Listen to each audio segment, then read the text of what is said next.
Paxtakor tumani Suvonobod mahallasi aholisining uzoq yillik orzusi ushaldi. Ya'ni ushbu mahallada yashovchi fuqarolarning tomorqasiga oqar suv yetkazib berildi.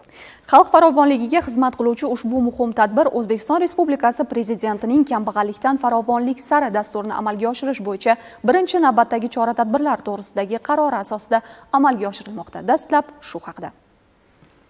Davlatimiz rahbarining mazkur qarori bilan 2024-2025 yillarda aholining kambag'al qatlamini kambag'allikdan chiqarish bo'yicha aniq takliflar va individual yondashuvlar ishlab chiqilib, shu asosida hududlar kesimida og'ir ahvolga tushib qolgan mahallalar tanlab olingan edi.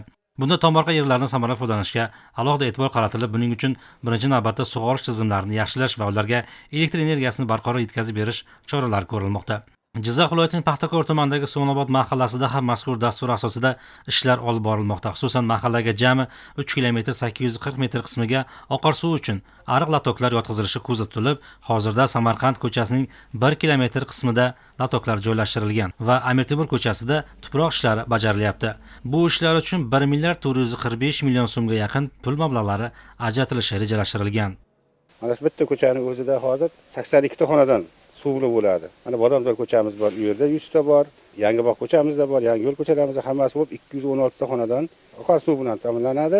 Bu degani xalqimizga, o'sha xonadonlarimizga, aholimizga qo'shimcha boylik degani, daromad degani. Ertaga Xudo xolasa sayxonobod tajribasini qo'llab, har bitta xonadondan, har bittasini o'zini xonadonidagi joyidan 2-3 martadan hosil olishga harakat qilamiz barchasiga. Xalq xursand. O'zi qurib boshlanayotgandan hamma o'zini agrodini chopib, ag'darib qo'ygan edi.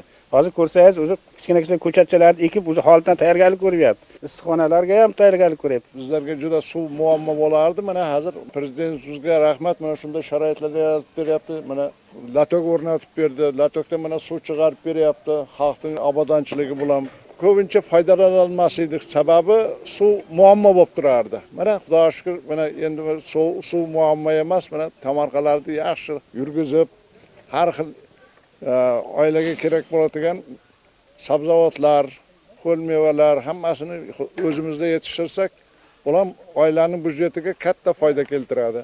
Chindan ham uzoq yillik muammosi hal bo'lgan mahalla ahlining bugun xursandchiligi cheksiz. Ular endilikda o'z tomorqasida turli tuman mahsulot yetishtirib, ham dasturxonini, ham ro'zg'orni obod etishni maqsad qilishgan.